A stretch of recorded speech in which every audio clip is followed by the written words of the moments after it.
இப்போ இதை தான் இந்த ஜேர்னலிஸ்ட் வந்து ஒரு தன்னோட யூடியூப் சேனலில் ரிவீல் பண்ணுறாரு. எப்படி இந்த மாதிரி இது எல்லாமே பெய்டு தான், இது எல்லாமே ஒரு ஸ்கேம் தான் சொல்லி ரிவீல் பண்ணுறாரு.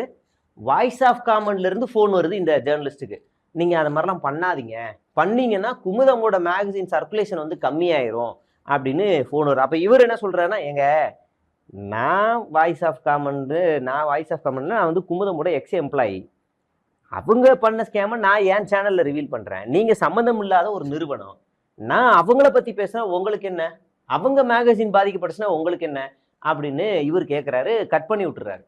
அப்புறம் இந்த ஆதவர்ஜுனா டீம் வந்து விசிகாவில இருந்து தாவேக்கா போகிறாங்களே, அப்போ மறுபடியும் இந்த டீம் வந்து இந்த ஜேர்னலிஸ்ட்டை அணுகுது.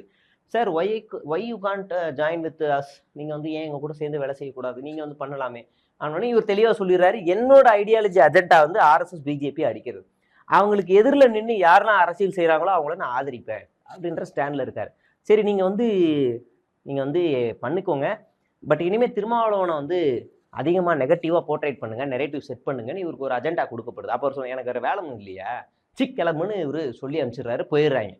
திரும்ப மறுபடியும் 3வது முறை கால் பண்ணி, நீங்கள் யாருக்கும் நெகட்டிவ்லாம் பேச வேணாம், சும்மா விஜய் பற்றி எனக்கு தெரிஞ்சு இந்த மூமெண்ட்ல இந்த ஸ்டெப் எடுத்தது விஜய் சரிதான் அப்படின்னு ஒன்று மட்டும் சொல்லுங்க. அப்பப்போ உங்களுக்கு டிஎம்கே தான் ஃபண்டு தரது இல்லைல்ல, நாங்கள் தரோம் சார் அப்படின்னு ஒரு டீலிங் நடக்குது. அப்போ அவர் சொல்லிட்டாரு, இல்லை எனக்கு அதெல்லாம் தேவையில்லை, நீங்கள் போங்க அப்படின்னு சொல்லிடுறாங்க. இப்போ நான் இந்த சொன்ன மேட்ரு எல்லாத்தையுமே அவங்க சுந்தரவள்ளி அவங்க நினைக்கிறேன், அவங்க வந்து ஃபுல்லாக போட்டிருக்காங்க.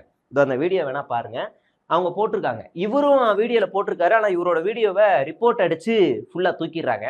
அவர் வந்து என் பேரை இப்போதைக்கு ரிவீல் பண்ணாதீங்க அப்படின்னு சொல்லியிருக்காரு.